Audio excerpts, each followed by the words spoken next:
Welcome to our show, Hong Kong Brief. I'm your host, Jenny.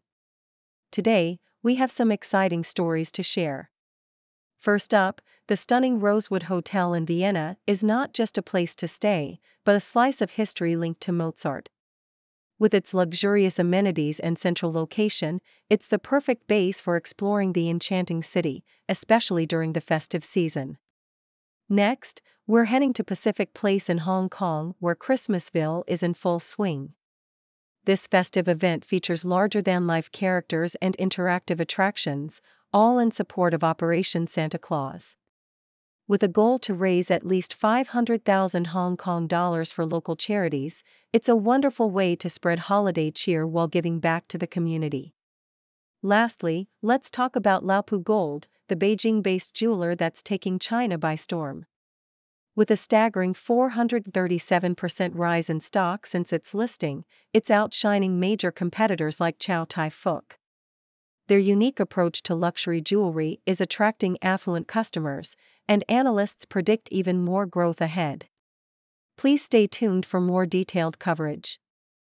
South China Morning Post highlights the enchanting allure of Vienna, Austria, particularly through the lens of the newly opened Rosewood Vienna Hotel. Nestled in a neoclassical building that once housed Mozart, this luxurious hotel boasts 100 elegantly designed rooms and suites, making it an ideal base for exploring the city's rich history and culture. With a prime location near major attractions like St. Stephen's Cathedral, guests can indulge in the hotel's contemporary interiors, featuring plush velvet sofas and unique artworks by local artists. The hotel's dining experience at the Nui Ho Heat Brasserie showcases refined Austrian cuisine, while the rooftop bar offers stunning views and a chic atmosphere that attracts both locals and visitors. In a festive initiative, South China Morning Post reports on a Hong Kong shopping center, Pacific Place, which is hosting ChristmasVille, a whimsical monster-themed village designed to engage shoppers in charitable activities. Featuring larger-than-life characters like the Grand Weaver and Sparky and Buzz, the event aims to raise funds for Operation Santa Claus, a long-standing charity campaign in Hong Kong. With interactive installations, creative workshops, and a Santa's grotto, the shopping center hopes to create a joyful atmosphere while making a significant impact on the community. Proceeds from ticket sales and workshops will support local causes, including programs for underprivileged youth and elderly residents, reflecting the spirit of giving during the holiday season. South China Morning Post also reports on the remarkable rise of Laopu Gold, a Beijing-based jeweler that has outshone market leader Chow Tai Fook with a staggering 437% stock surge since its listing in June. With a revenue increase of 148% year-on-year, Laopu Gold has carved out a niche in the luxury jewelry market by offering Buddhism-inspired gold pieces at fixed prices, which enhances its appeal among affluent consumers. The brand's focus on quality and exclusivity has attracted a loyal customer base, and analysts predict continued growth as Laopu expands its presence in mainland China and beyond. Despite the challenges of maintaining its luxury aura amidst fierce competition, Laopu's unique offerings and strong local appeal position it well for future success in the evolving retail landscape.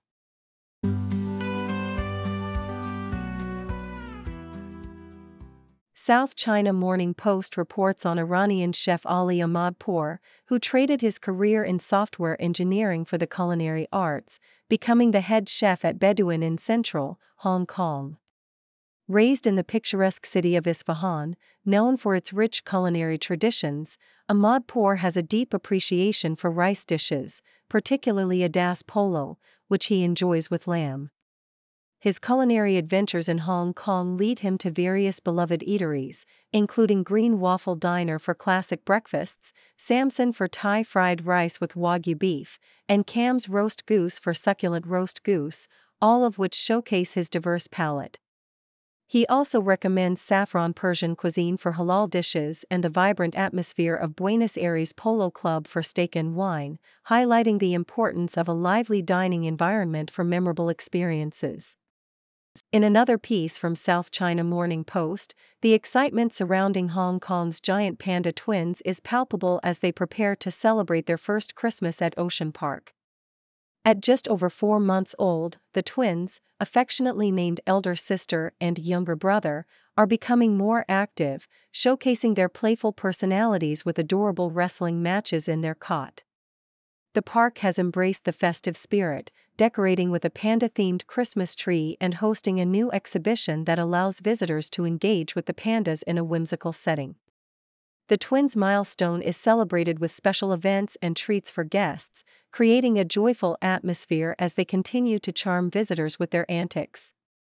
The South China Morning Post also reports on the current state of Hong Kong's stock market, which remains stagnant as traders seek catalysts to boost investor sentiment. The Hang Seng Index experienced slight fluctuations, reflecting a 0.1% drop, while the Hang Seng Tech Index saw a modest increase. Major tech stocks like Alibaba and Baidu faced declines, while Tencent Holdings and Anta Sports managed to post gains. The market's mixed performance is indicative of the broader economic uncertainties, with investors digesting the U.S. Federal Reserve's recent hawkish stance on interest rates. Amidst this volatility, new stocks made their debut, with notable jumps in Shenzhen, highlighting the dynamic nature of the regional markets despite the cautious sentiment prevailing in Hong Kong.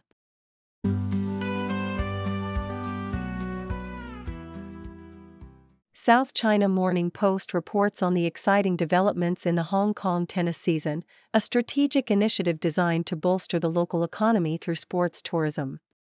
Michael Ching-Mingit, president of the Hong Kong, China Tennis Association, HKCTA, has spearheaded this transformation, expanding the city's tennis offerings from a single tournament to a vibrant season featuring 3 major events, including the prestigious Bank of China Hong Kong Tennis Open. With over 200,000 spectators expected, the return of global tennis stars like Andrei Rublev and legends such as Pat Cash and Mark Woodford adds to the anticipation. Ching envisions Hong Kong as a key player in the Asian tennis landscape, aiming to create a unique brand that attracts fans and players alike, while also enhancing the development of local talent. In another significant event, South China Morning Post highlights the 25th anniversary of Macau's return to Chinese administration, marked by a ceremony officiated by President Xi Jinping.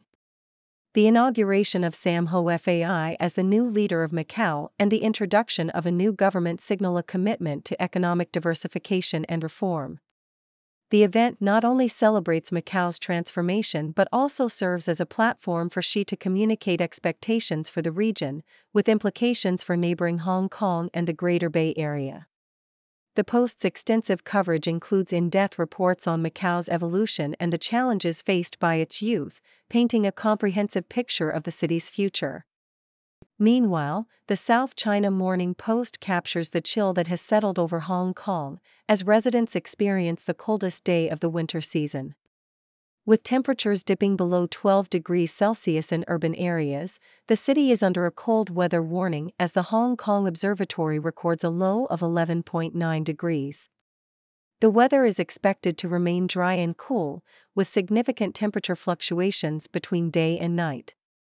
As the region braces for a cold snap, the forecast suggests a mix of cloudy and sunny periods in the coming days, with Christmas temperatures projected to range between 16 and 20 degrees, reminding residents that winter has truly arrived in the bustling metropolis.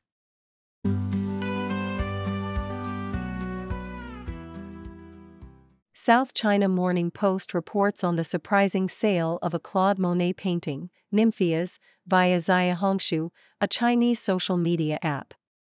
The buzz began when a user, Dao Zhengyu, humorously claimed that no one had ever sold a Monet on the platform, accompanied by a photo of a 1908 version of the painting. The post quickly gained traction, gathering over 20,000 comments, with users treating it as a joke. However, a follow-up post claimed that a buyer had indeed purchased the artwork for several hundred million yuan, leaving many stunned. Despite the excitement, questions arose regarding the authenticity of the painting and the transaction itself, as the gallery remained tight-lipped about details, citing privacy concerns for the buyer. South China Morning Post also revisits the historic handover of Macau from Portuguese rule to China on December 20, 1999. The ceremony, attended by around 2,300 guests, marked the end of 442 years of colonial governance.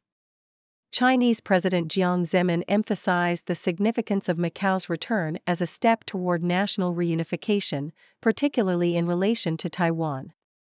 The event was filled with pomp, as the Chinese flag was raised, symbolizing a new era for Macau as a special administrative region with a high degree of autonomy. The ceremony included the inauguration of Edmund Ho as chief executive, who expressed pride in the moment, while Portuguese officials called for respect for human rights in the newly formed region. New York Times highlights the evolving relationship between Macau and mainland China 25 years after its return to Chinese sovereignty.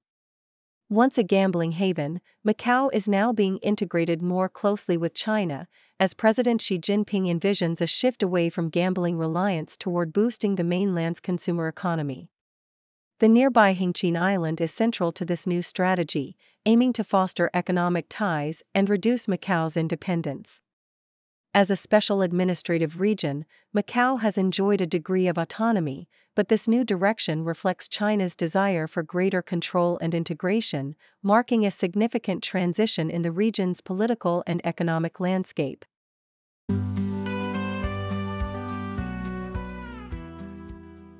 The Sydney Morning Herald reports that the Sydney-Melbourne route continues to hold its ground as one of the busiest air routes in the world, ranking 5th globally with 9,217,377 available seats in 2024. While this figure is a decline of 7% from pre-pandemic levels, it highlights the resilience of the route amidst ongoing challenges in the aviation industry. South Korea's Seoul to Jeju route takes the crown as the busiest, with over 14 million seats, showcasing a significant recovery in travel demand, particularly in Asia. Aviation expert Professor Rico Merkert notes the competitive landscape is tough, with Qantas and Virgin Australia dominating the market, and the upcoming Western Sydney International Airport set to open in late 2026 may offer new opportunities for growth. The Guardian shares the shocking news of Michael Smith's early exit from the World Championship, marking a downturn in his performance since becoming the champion in 2023. In a nail-biting match against Kevin Dowitz, Smith, seeded second, lost in a deciding set tiebreak, leaving him out of the competition before Christmas and likely dropping him from the top 10 rankings. Dowitz, reflecting on his victory, expressed the intense pressure of the match and his joy at overcoming Smith, who had previously defeated him at the same stage last year. Meanwhile, other competitors like Scott Williams and Nick Kenny made strong showings, with Kenny achieving a remarkable 170 checkout. The South China Morning Post delves into the illustrious career of Liza Wang, a beloved figure in Hong Kong's entertainment scene for over 50 years. Known as Jia, Wang's journey began in Shanghai before she moved to Hong Kong, where she found her passion for performing. Starting her career in television, she later excelled in music and Cantonese opera, becoming a household name. Wang's contributions to the arts have earned her numerous accolades, and her personal life, including a long-term relationship with actor Lau Kar-ing, adds depth to her story. Beyond her entertainment career, Wang has engaged in politics and social issues, advocating for the development of Hong Kong's cultural landscape while maintaining her commitment to Cantonese opera. Recently, she has continued to captivate audiences with new music and performances, proving her enduring legacy in the industry.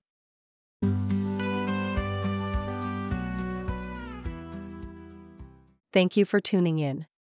The content above showcases the latest briefing reports and analytical synopses, thoughtfully curated by the 6Do team. These insights stem from a wide array of reputable media outlets, think tanks, government sources, and specialized experts worldwide. We encourage you to explore these sources for a comprehensive perspective. Keep in mind that while the content may not always align with the official standpoint of 6 Do Brief, it's not meant to be taken as absolute directives for decision-making. Comprising seasoned media professionals, learned scholars, and accomplished scientists, the 6 Do team embodies a trailblazing, fully independent media entity. To customize 6 Do Brief to meet your professional needs, you have the option to subscribe to a diverse array of briefings on our website, 6dobrief.com. Regardless of your location, you can conveniently receive 6 Do Brief via email. Turn the lights on screen. What's the latest scene? Just you and me, laugh and disagree. On the couch we sit, talk about the hits, news and bits, chat through all the fits. 6-degree chess. Gotta talk about that. Blind crazy chat. Share where we're at. From the weather change to the world's big stage, everything's fair game under our spotlight's flame. Grab a coffee quick, get your hot takes thick. We're here to mix and pick, every topic's our flick. 6-degree chess. Gotta talk about that. Blind crazy chat. Share where we're at. Grab a coffee quick, get your hot takes thick. We're here to mix and pick, every topic's our flick. 6-degree chess.